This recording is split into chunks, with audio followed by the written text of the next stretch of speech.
الحمدللہ وحدہ والصلاۃ والسلام علی من لا نبی بعدہ اما بعد فاعوذ باللہ من الشیطان الرجیم بسم اللہ الرحمن الرحیم۔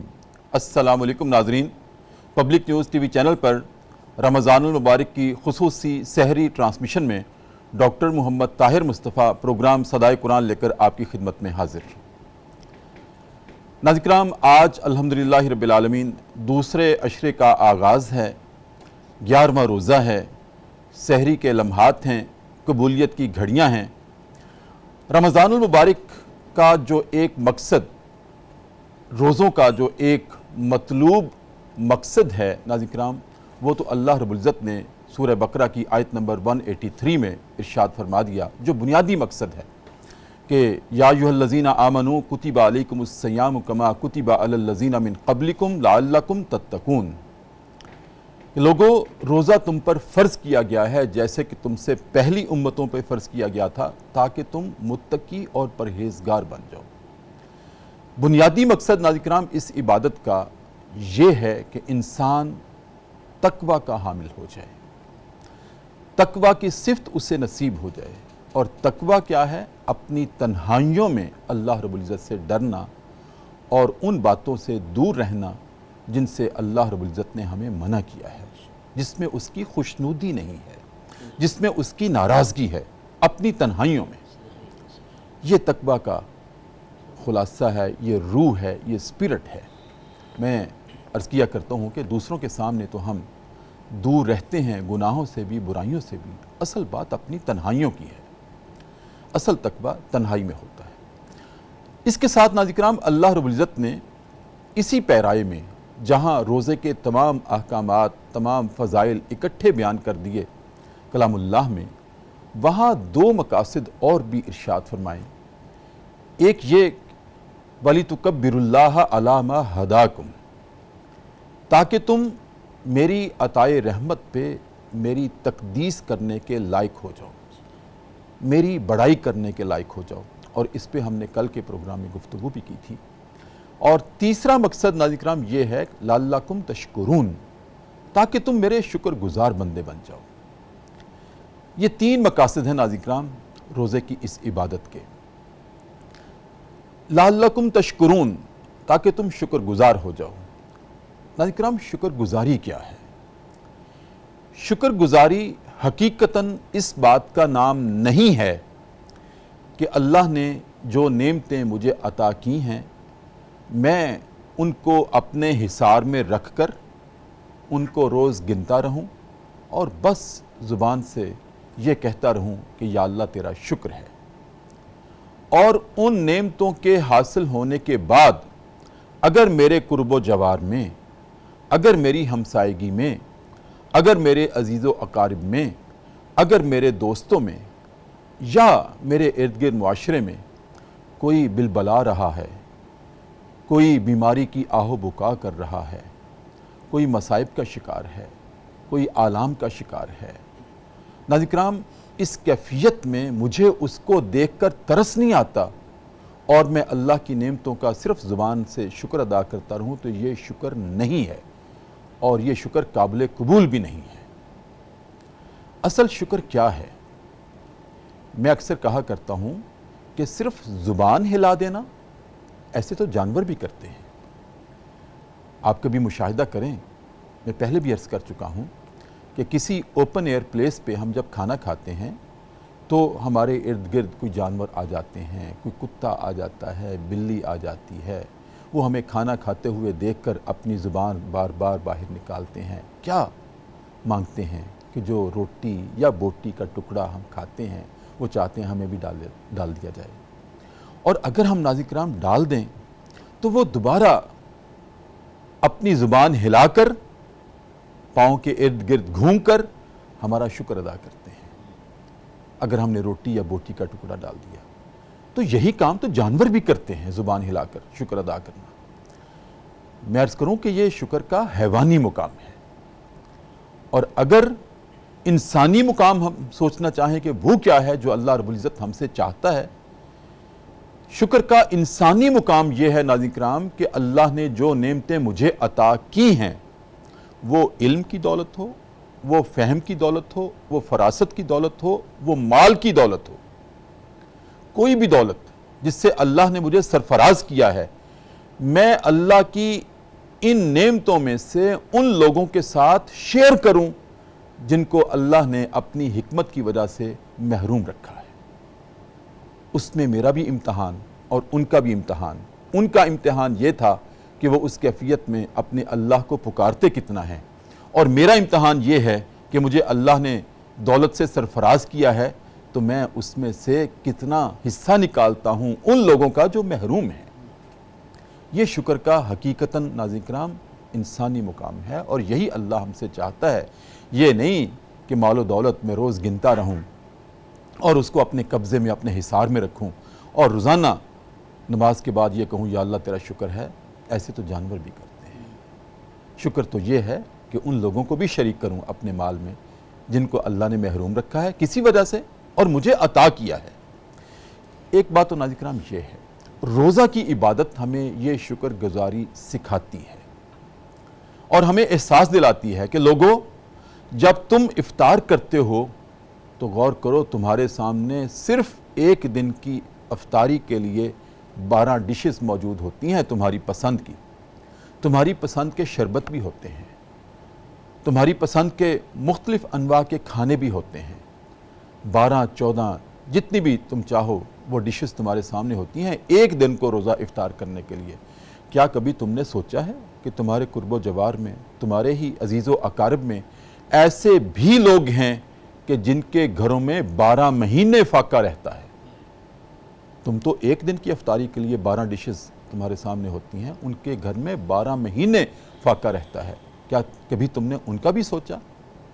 ناظرین کرام، یہ روزہ ہمیں دعوت دیتا ہے، دعوت فکر دیتا ہے احساس انسانیت کی، ایسے لوگوں کا احساس کرنے کی کہ کسی غریب کے 4-5 بچے تھے جس میں بیٹیاں بھی تھیں، بیٹے بھی تھے، اور ایک بیٹا مر گیا تو اس کے مرنے پہ، بیٹا مرنے پہ ہمسایوں نے، دوسرے لوگوں نے گھر میں کھانے پہنچائے۔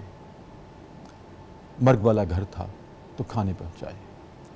تو جس غریب کا بیٹا مر گیا تھا اس کی 2 بیٹیوں نے جی بھر کے اس دن کھانا کھایا جس دن لوگوں نے بھیجا تھا۔ اور ناظرین کرام، جب 3 دن اس بیٹیوں نے کھانا کھایا، چوتھے دن پھر کھانا بند ہو گیا، 5ویں دن پھر ترس رہے ہیں، تو پھر ایک بیٹی ماں کے کان میں سرگوشی کرتی ہے، ماں پھر کب بھائی مرے گا؟ ناظرین کرام، روزہ ہمیں ایسے لوگوں کا احساس سکھاتا ہے۔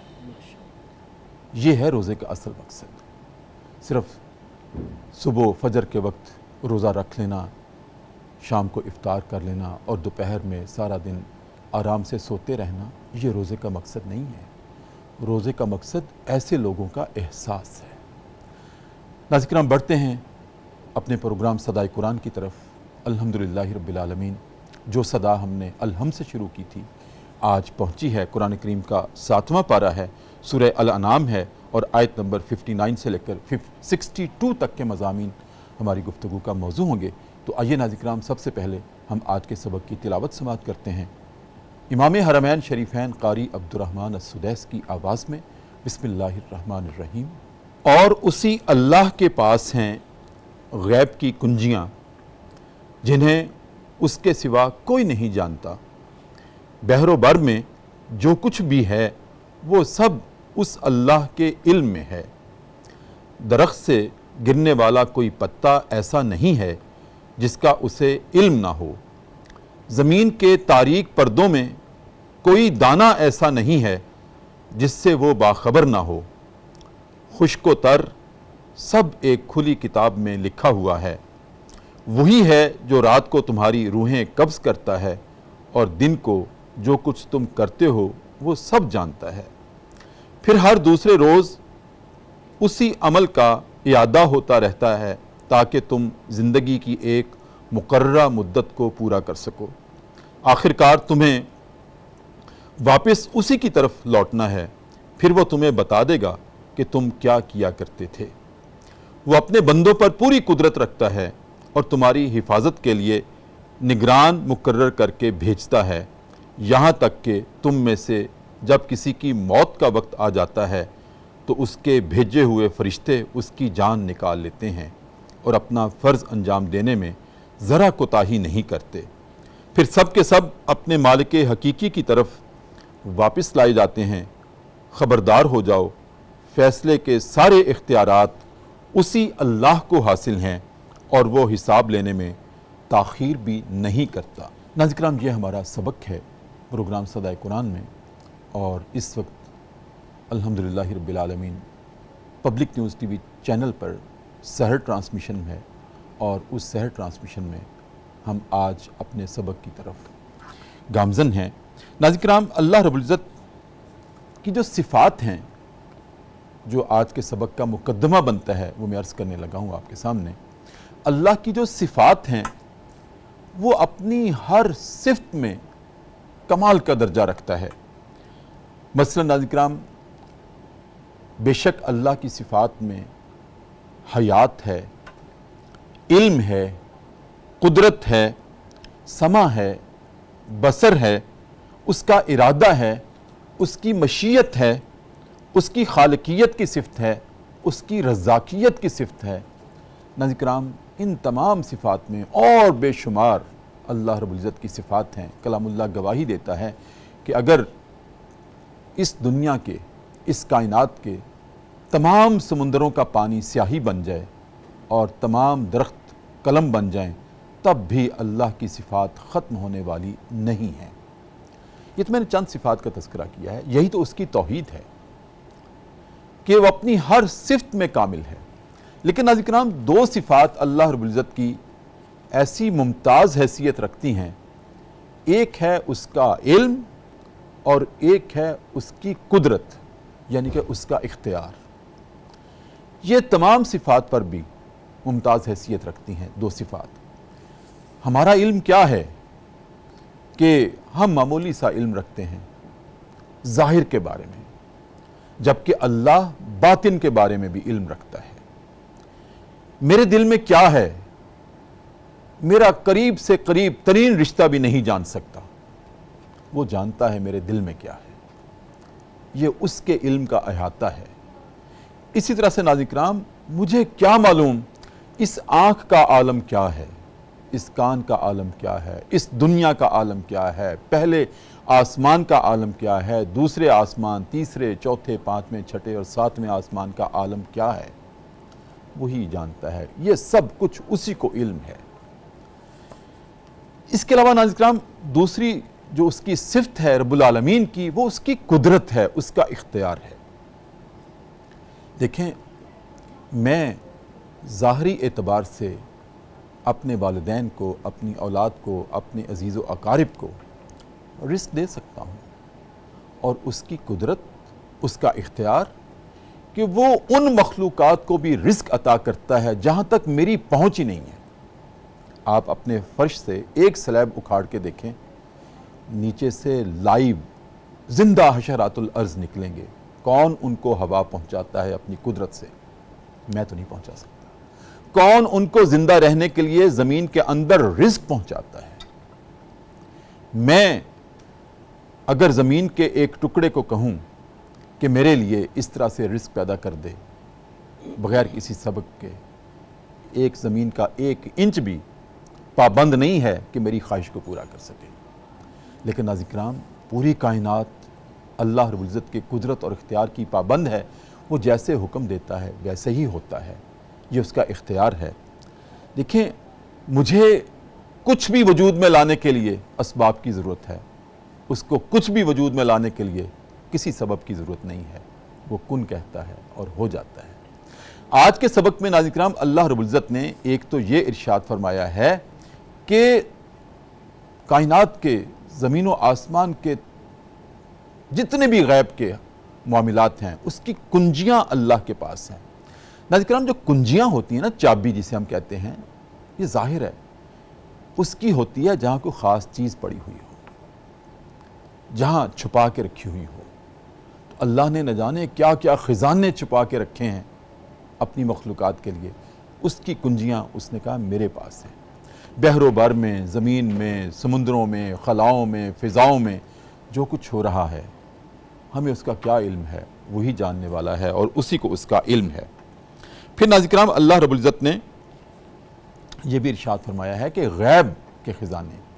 ناظرین کرام، میں نے پہلے بھی ایک دفعہ وضاحت کی تھی کہ غیب کیا ہوتا ہے۔ غیب سے مراد یہ نہیں ہے کہ مجھے ایک شخص نظر نہیں آتا اور میں کہوں کہ وہ غیب میں ہے، نہیں۔ ایک شخص بے شک مجھے نظر نہیں آتا لیکن دیوار کی دوسری طرف کھڑا ہے، نظر تو نہیں آ رہا لیکن اس کی آواز میری سماعتوں میں آ رہی ہے، تو اس کا مطلب یہ ہے کہ وہ غیب میں نہیں ہے۔ غیب میں صرف نظر آنا مقصود نہیں ہے کہ نظر نہیں آتا تو وہ غیب میں ہے۔ ناظرین کرام، غیب اس کو کہتے ہیں جہاں ہمارے حواس کی ایکسس نہ ہو، نہ چھونے کی، نہ چکھنے کی، نہ دیکھنے کی، نہ سننے کی، نہ سونگھنے کی۔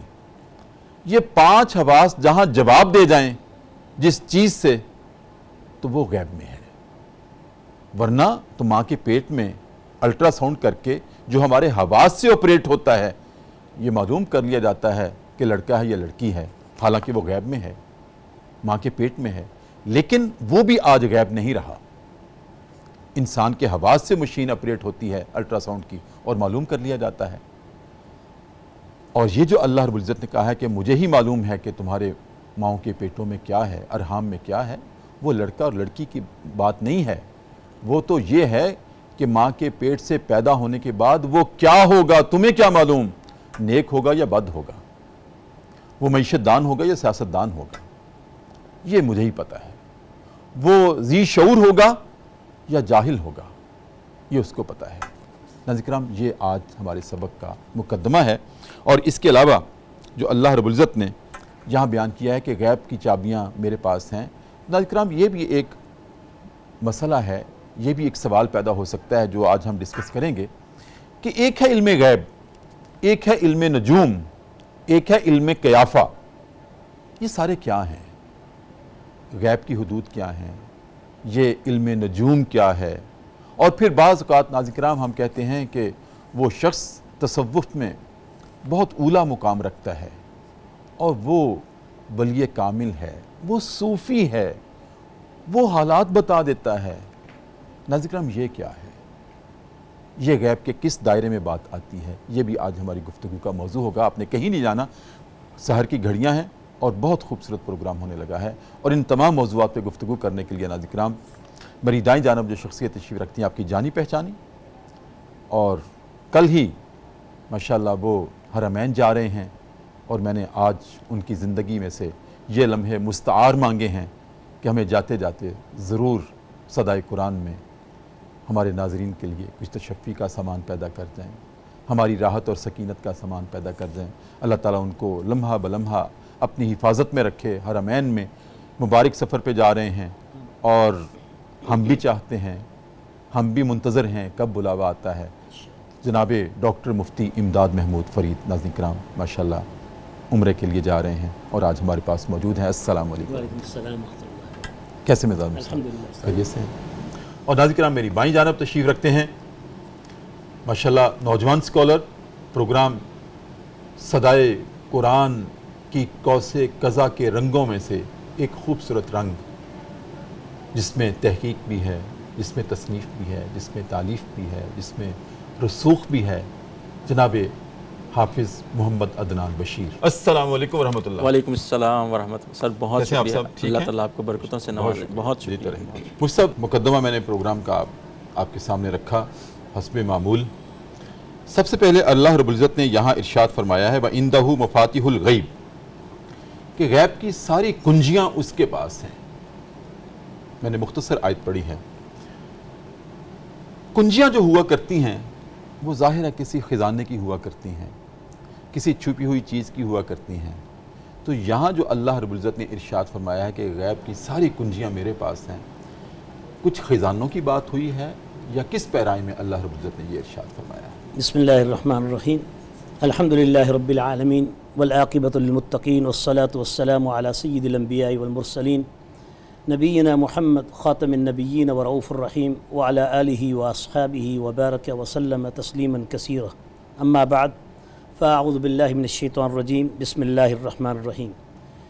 نہایت واجب الاحترام استاد محترم اور ناظرین و سامعین کرام، غیب کی کنجیاں دراصل یہ اللہ تعالیٰ نے ایک ایسے لفظ کا انتخاب کیا ہے کہ جس سے صرف ایک صنف یا ایک قسم مراد نہیں، بلکہ اس سے تمام دفتر مراد ہیں، تمام مکتب اس سے مراد ہیں، چاہے رزق ہے، چاہے علم ہے، چاہے عزت ہے، چاہے اس میں انسان کی موت و حیات ہے، یا انسان کی زندگی سے اس سے متعلق جتنے بھی معاملات ہیں وہ چاہے اس کی نصیب سے ہیں، چاہے اس کی تقدیر سے ہیں، چاہے اس کی تدبیر سے ہیں، چاہے اس کے اللہ تعالیٰ نے اس دنیا سے، چاہے اس دنیا سے، یہ سب وہ تمام خزائن ہیں۔ وَلِلَّهِ خَزَائِنُ السَّمَاوَاتِ وَالْأَرْضِ، جو آسمان و زمین کے درمیان پنہاں ہیں۔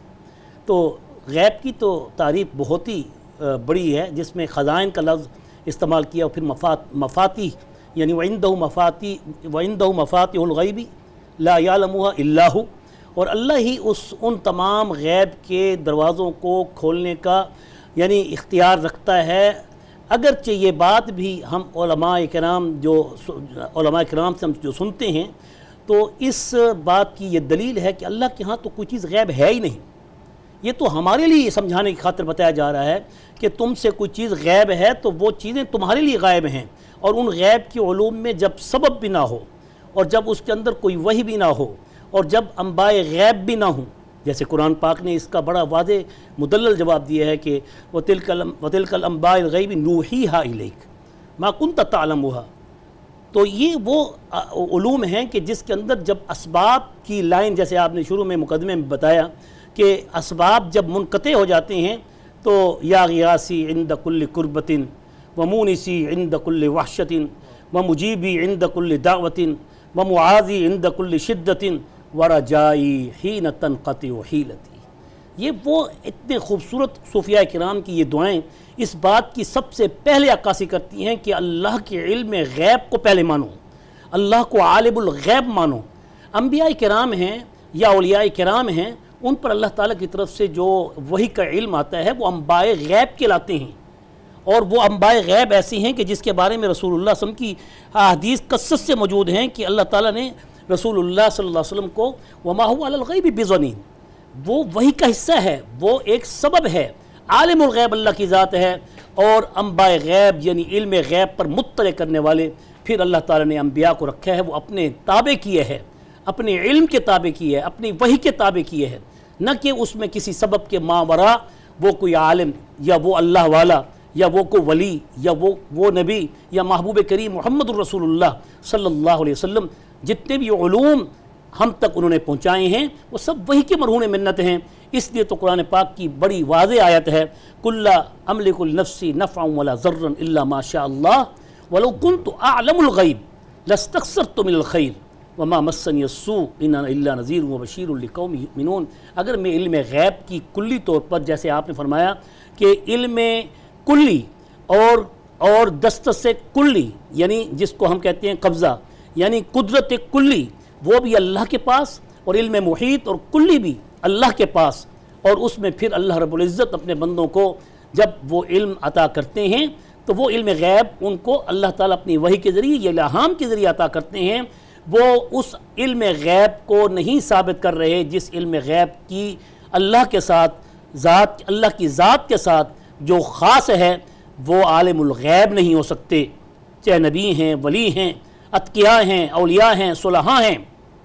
جیسے آپ نے فرمایا کہ ایک چیز غیب ہے، دیوار کی پچھلی طرف ہے، لیکن وہ موجود تو ہے، لیکن وہ اس کے آنکھوں سے اوجھل ہے، ہمارے حواس میں تو ہے، حواس میں اسی طرح ہیں۔ اللہ تعالیٰ نے قرآن مجید میں جیسے آپ نے بھی فرمایا کہ بڑی خوبصورتی کل ان اللہ عنده علم الساعہ، کہ 5 چیزوں کا علم محیط ایسا ہے کہ وہ تو بالکل اللہ رب العزت نے اس کو اپنے قبضے میں رکھا ہے کہ اس میں اسباب کی لائن میں اگر کوئی شخص الٹرا ساؤنڈ کر کے یا اسباب کی لائن میں نجوم اور ستاروں کی ان کی چالوں سے، ہواؤں کی اور بادلوں کے اس یعنی اجتماع سے اگر وہ بارش کی پیشن گوئی کرتے ہیں تو وہ کوئی حتمی نہیں ہوتی، اندازہ ہوتا ہے، علم قیافہ ہے، تو ان اللہ عندہ علم الساعہ۔ آپ کی بات کی دلیل قرآن کی آیت سے ہے، آپ نے جو فرمایا حضرت استاد محترم ان اللہ عندہ علم الساعہ یعنی قیامت کا علم، وَيُنَزِّلُ الْغَيْثَ بارش کب برسے گی، وَيُنَزِّلُ الْغَيْثَ وَيَعْلَمُ مَا فِي الْأَرْحَامِ سبحان اللہ۔ کوئی نہیں بتا سکتا 1 مہینہ پہلے، 10 مہینے پہلے، بعد میں جب تک وہ اس کے اندر پیٹ میں حمل ٹھہرتا نہیں، اس سے پہلے تو کوئی نہیں بتا سکتا ایک بیٹی ہے یا بیٹا ہے۔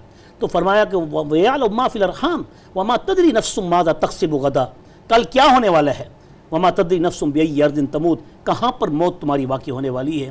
یہ تو خوبصورت وہ مثالیں ہیں جو قرآن پاک نے علم غیب کی تشریح کو کھول کھول کے پیش کیا ہے۔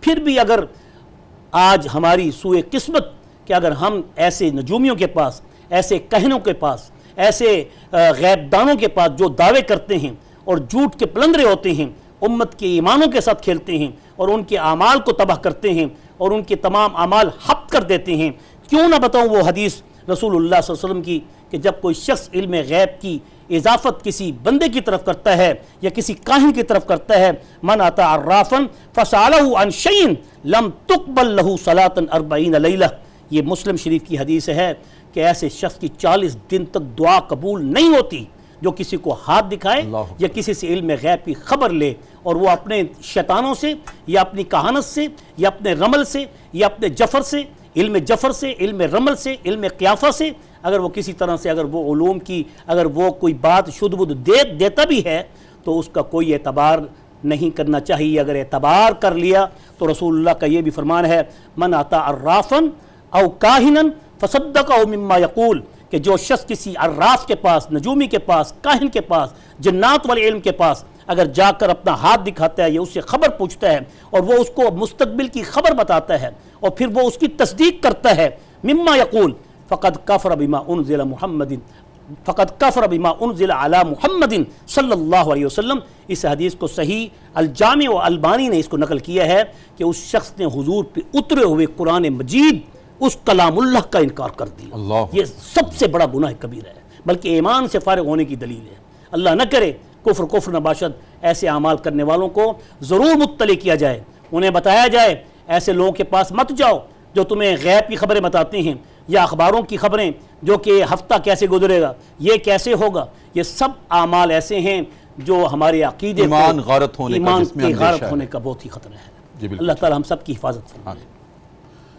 ناظرین کرام، بہت خوبصورت آغاز ہے اور مفتی صاحب نے بہت اہم ایسے مسائل کی طرف ہماری توجہ دلائی ہے جس میں ہم خود نہ چاہتے ہوئے کبھی چاہتے ہوئے انوالو ہو جاتے ہیں۔ ہاتھوں کی لکیروں سے ہم قسمت تلاش کرتے ہیں۔ ناظرین کرام، قسمت تو ان کی بھی ہوتی ہے جن کے ہاتھ نہیں ہوتے، واہ، قسمت تو ان کی بھی ہوتی ہے۔ لہٰذا مفتی صاحب نے پورے دلائل کے ساتھ اور نصوص کے ساتھ قرآن و سنہ کی واضح تعلیمات کے مطابق نشاندہی کر دی ہے کہ اس طرح سے قسمت کو معلوم کرنا علم نجوم سے اور ہاتھ کی لکیروں سے یہ اپنے ایمان کو غارت کرنے کے مترادف ہے۔ ناظرین کرام، سحر کی قبولیت کی گھڑیاں ہیں، اللہ رب العزت سے استدعا ہے کہ وہ ہمارے فکر و عمل سے، ہمارے جوارے سے ایسے ہی اعمال کا صدور فرمائے جس میں اس کی رضا ہے۔ ناظرین کرام، پروگرام صدائے قرآن ہے، وقفہ ہے اور وقفے میں ہم جایا کرتے ہیں دربار رسالت میں اور اپنے نبی کریم صلی اللہ علیہ وسلم کی ذات اقدس پر والہانہ انداز میں درود کریم کا نذرانہ پیش کرتے ہیں اور واپس آتے ہیں۔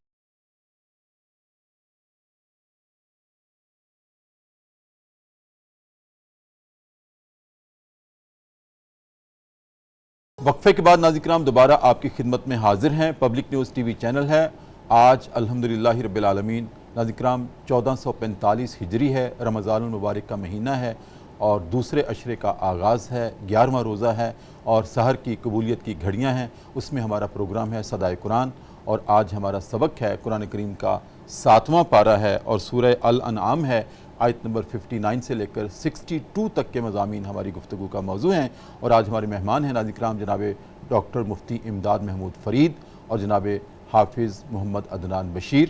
اور ایک اور بات میں ناظرین کرام عرض کر دوں کہ پروگرام کے آخر میں آپ کلام بھی سنیں گے اور کلام پیش کریں گے جناب صہیب رضا قادری، حبیب خدا کا نظارہ کروں میں، دل و جان ان پہ نثارہ کروں میں۔ آپ نے کہیں نہیں جانا، وہ کلام آخر میں ہوگا۔ اب بڑھتے ہیں جناب حافظ محمد عدنان بشیر کی طرف۔ حافظ صاحب بہت شکریہ پروگرام میں تشریف لانے کا اور مفتی صاحب نے آغاز کیا، علم غیب کا تذکرہ ہے آج کے سبق میں، اور اللہ رب العزت نے اپنے اختیارات کا، اپنی قدرت کا، اپنی صفات کاملہ کا اظہار کیا ہے۔ ہمارے ناظرین کی کچھ آپ رہنمائی کیجئے گا، جیسے مفتی صاحب نے ہمیں بنیادیں دے دی ہیں کہ کیا حد فاصل ہے جی اللہ پر ایمان، اس کے غیب پر ایمان کی، جی لیکن ہم کبھی ہاتھ دکھاتے ہیں، جیسے میں نے عرض کیا کہ ہاتھ کی لکیروں سے قسمتیں، تقدیریں معلوم کرتے ہیں۔ ہاتھ تو ان کے بھی ہوتے ہیں جن کی قسمت تو ان کی بھی ہوتی ہے جن کے ہاتھ نہیں ہوتے۔ اس طرح سے کیا فرق ہے علم غیب میں، علم نجوم میں، علم اندازہ میں، علم قیافہ میں؟ جو محکمہ موسمیات ہے وہ بھی پیش گوئی کرتا ہے کل بارش ہوگی نہیں ہوگی۔ اس طرح سے بعض ہم دیکھتے ہیں کہ ایسی ہستیاں موجود ہیں جو چہرہ دیکھ کے حالات بتا دیتی ہیں، اور ہم کہتے ہیں کہ یہ اللہ رب العزت کے بڑے برگزیدہ بندے ہیں، ان کو دل کے حالات معلوم ہو جاتے ہیں۔ یہ سب کچھ کیا ہے؟ بہت شکریہ سر، بہت شکریہ۔ بسم اللہ الرحمن الرحیم، الحمدللہ رب العالمین وبہ نستعین والصلاة والسلام علی رسولہ الکریم، اما بعد۔ بہت شکریہ سر آپ کی یادآوری کا۔ آپ نے اپنے ابتدائیے میں، اپنے مقدمے میں بہت ہی خوبصورت تشریح کی آج کی آیات سے متعلقہ موضوعات سے متعلق، اور پھر مفتی صاحب نے اس کی جزیات کی تفصیل بھی بیان کر دی۔ اور ابھی سوال ہے کہ علم نجوم، علم غیب اور علم قیافہ میں کیا فرق ہے؟ علم غیب اللہ تعالیٰ کی صفت خاصہ ہے۔ اس قرآن کریم کے جا بجا مقامات پر اللہ تعالیٰ نے اپنی اس صفت کا اظہار فرمایا۔ اس سے زیادہ خوبصورت تشریح کیا ہو سکتی ہے کہ وما تسقط من ورقۃ ولا يعلمها الا يعلمها ولا حبۃ فی ظلمات الارض۔ زمین سے نکلنے والی ایک کومپل، ایک ننھی سی کومپل، ایک ایمبریو جو سیڈ کو پھاڑ کے زمین کی تہوں کو نکل رہا ہے، اللہ تعالیٰ اس سے بھی واقف ہے۔ جی بالکل۔ پھر اللہ تعالیٰ یعلم خائنۃ الاعین وما تخفی الصدور، جو ہماری آنکھوں کی خیانت ہے، جو ہمارے سینوں کے اندر راز ہیں، اللہ تعالیٰ ان سے بھی واقف ہیں۔ کوئی ذات ان چیزوں کا احاطہ نہیں کر سکتی۔ اور سر میں یہاں پہ عرض کروں گا کہ جتنے مفاسد ہیں اور جتنی شیطانی بنیادیں ہیں وہ اسی باطل نظریے پر اور اسی عقیدے میں غلط استدلال پر کھلتی ہیں۔ مثال کے طور پر کسی شخص کے بارے میں یہ جان لیا جائے، پہلے تو اس کو معبود مانا جاتا ہے، اس کو حاجت روا مشکل کشا مانا جاتا ہے، اس کو اپنے تمام احوال کا باخبر گردانا جاتا ہے، صرف اس بنیاد پر کہ اس سے میرے بارے میں علم غیب ہے۔ جس طرح اللہ سے ڈرتے ہیں، قرآن کریم نے یہ شکوہ کیا ہے، یخشون الناس کا خشیت اللہ، انسانوں سے اس طرح ڈرتے ہیں جس طرح اللہ سے ڈرتے ہیں، او اشد خشیہ، بعض اوقات اللہ سے زیادہ انسانوں سے ڈرتے ہیں۔ جی جی۔ تو یہ بات کہ علم غیب جو ہے وہ اللہ تعالیٰ کی صفت خاصہ ہے، ورنہ وہ مجھے مثال یاد آئی، وَابْيَضَّتْ عَيْنَاهُ، یعقوب علیہ السلام کی آنکھیں سفید ہو گئیں، چند میل کے فاصلے پر ہیں یوسف علیہ السلام، اور جب اللہ تعالیٰ نے اطلاع دینا چاہی تو پھر مصر سے ان کی قمیص چل رہی ہے تو پھر فرما رہے ہیں ریح یوسف لولا ان تفندون، پھر ان کو یوسف علیہ السلام کی خوشبو مل گئی جب اللہ تعالیٰ نے چاہا۔ جی جی۔ یہ تو ہوا علم غیب سے متعلق۔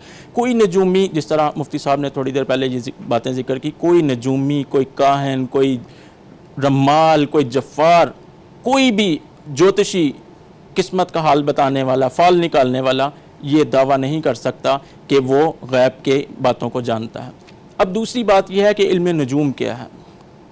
علم نجوم کی وضاحت ہم دو اعتبار سے کریں گے۔ ایک، علم نجوم مستحسن ہے، جس طرح ہم زمینی، فضائی اور آبی راستوں کے لیے ستاروں کا استعمال کرتے ہیں، اور اپنے نظام الاوقات کے لیے، سمت کے تعین کے لیے ہم ستاروں سے مدد لیتے ہیں، یہ یہاں تک تو مستحسن ہے۔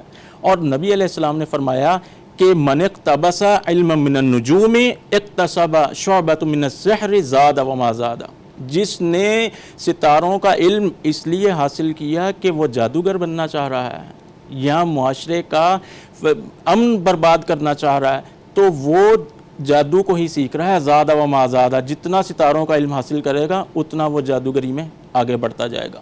ابھی تیسری بات جو آپ نے سوال میں پوچھی کہ قیافہ کیا ہے، جو شخص جتنا ذہین و فطین ہے وہ اتنا ہی قیافہ شناس ہے، اور قیافہ کوئی بری بات نہیں ہے، علامہ ابن جوزی نے اپنی کتاب الازکیہ، ان کی مشہور کتاب ہے، اس میں ذہین ترین لوگوں کا ذکر کیا ہے. اس میں ایک ذکر یہ بھی ہے کہ ایاس ایک بہت بڑے فقیہ ہوئے ہیں.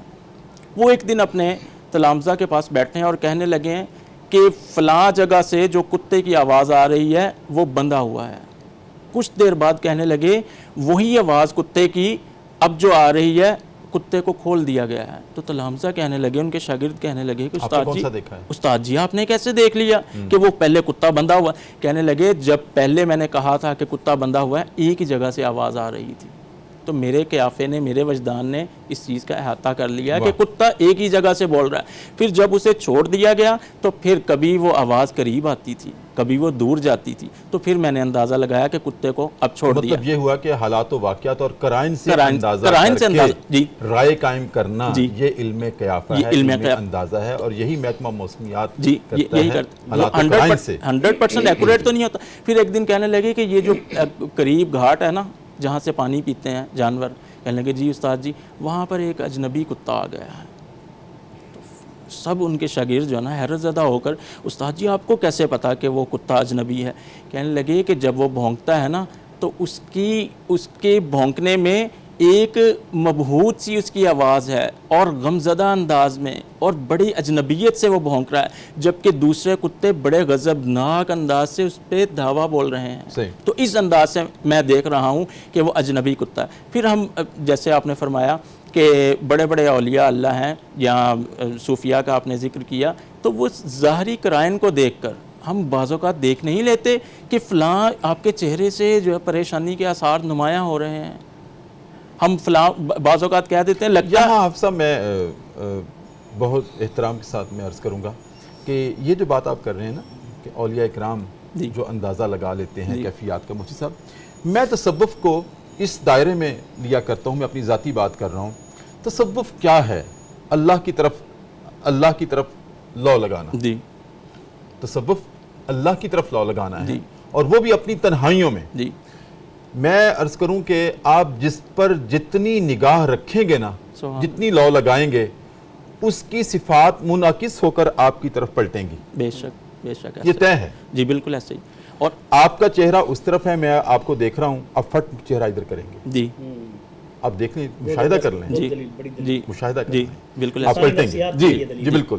تو آپ جب اللہ کی طرف لو لگائیں گے اپنی تنہائیوں میں، تو اس کی صفات آپ کی طرف منعکس ہو کر پلٹیں گی. سبحان اللہ. تو وہ شخص جو اپنے رات دن رجوع اللہ میں رہتا ہے، خشیت میں، رقت میں اللہ کو یاد کر رہتا ہے، تو اس کی صفات دوسرے لوگوں سے زیادہ آپ پر منعکس ہوں گی. جی بالکل ریفلیکشن اس کی ہوگی. بڑے خوبصورت. جب زیادہ ہوں گی تو وہ زیادہ جانتا ہے، اور کچھ وہ لوگ بھی زیادہ جانتے ہیں. بلکہ سر اس مبارک بات سے مجھے حدیث یاد آئی کہ رسول اللہ صلی اللہ علیہ وسلم نے فرمایا کہ اتقوا فراست المومن، مومن کی فراست سے بچو، ڈرو، فَإِنَّهُ يَنْظُرُ بِنُورِ اللَّهِ. وہ اللہ کے نور سے، اللہ کی روشنی سے دیکھتا ہے. وہی روشنی جو اللہ سے محبت کی بنیاد پر اسے ملی ہے، اس کے دل میں گھر کیے ہوئے، اسی روشنی سے ڈرو، فَإِنَّهُ يَنْظُرُ بِنُورِ اللَّهِ. وہ اللہ کی روشنی سے دیکھتا ہے. بالکل. بہت شکریہ حافظ صاحب.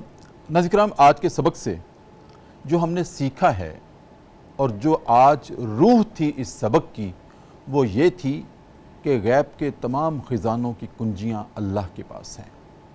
ہم اندازہ تو لگا سکتے ہیں، قیافہ تو لگا سکتے ہیں، وہ بھی حالات و واقعات کے قرائن سے. اور ناظرین کرام، یہ اللہ رب العزت کلام اللہ میں بھی ہمیں یہ اسلوب دیتا ہے.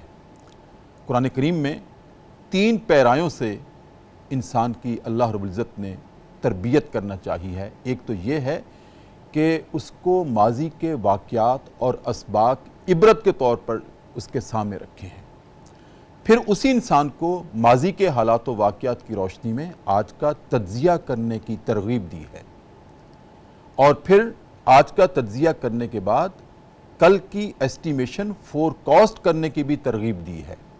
یہ قرآن کریم کا اسلوب ہے. کیا ہے؟ جیسے یا ایھا الذین آمنوا اتقوا اللہ وقولوا قولا سدیدا، لوگوں سن لو، تم سے پہلی امتیں جو برباد ہوئی تھیں وہ اسی زبان کی وجہ سے برباد ہوئی تھیں. اس زبان سے انہوں نے استہزاء کیا تھا، کذب کیا تھا، جھوٹ بولا تھا، جھٹلایا تھا میرے انبیاء کو اور میرے پیغام کو جو میں نے اپنے انبیاء پر اتارا تھا. اور پھر اب یاد رکھنا، تجزیہ ہو رہا ہے، اپنی زبان کی اصلاح کر لو. اور اگر تم نے اصلاح کر لی تو پھر یا ایھا الذین آمنوا اتقوا اللہ وقولوا قولا سدیدا یصلح لکم اعمالکم ویغفر لکم ذنوبکم. اگر تم نے اصلاح کر لی تو ہم تمہارے اعمال کی بھی اصلاح کر دیں گے اور تمہارے گناہوں کو بھی معاف کر دیں گے. وَمَن یُطِع اللَّهَ وَرَسُولَهُ فَقَدْ فَازَ فَوْزًا عَظِیمًا. اور جو اس طرح سے میری اور میرے رسول کی اطاعت کرے گا ہم اس کو کامیابیوں سے نوازیں گے. یہ خبر دی جا رہی ہے مستقبل کی. اور ناظرین کرام آج ہم بھی ایسے کرتے ہیں کہ حالات و واقعات کے قرائن سے ہم بھی ایسٹیمیشن کرتے ہیں کہ آج اگر یہ حالات ہیں تو کل کیا ہوگا. تو یہ یہاں تک تو اللہ رب العزت نے ہمارے فکر و عمل کو اور دانش کو یہ تلقین بھی کی ہے اور ترغیب بھی دی ہے اور جگائے رکھا ہے اور اسی وجہ سے جلا بخشی ہے ہمارے فکر و عمل کو اور دانش کو. ناظرین کرام اسی کے ساتھ آج کا پروگرام صدائے قرآن سحر کی ان خوبصورت قبولیت کی گھڑیوں میں اپنے اختتام کو پہنچ رہا ہے. اب بڑھتے ہیں ہم کلام کی طرف. جیسے میں نے عرض کیا تھا کہ آج ہمارے پروگرام میں تشریف لائے ہیں جناب صہیب رضا قادری اور وہ مشہور زمانہ اپنا کلام پیش کریں گے. حبیب خدا کا نظارہ کروں میں دل و جان ان پہ نثارہ کروں میں. ناظرین کرام اس کلام کے ساتھ ہی اپنے میزبان ڈاکٹر محمد طاہر مصطفیٰ کو آپ اجازت دیں گے. کل انشاءاللہ نئے سبق کے ساتھ دوبارہ آپ کی خدمت میں حاضر ہوں گے. تب تک کے لیے اجازت. اللہ حافظ.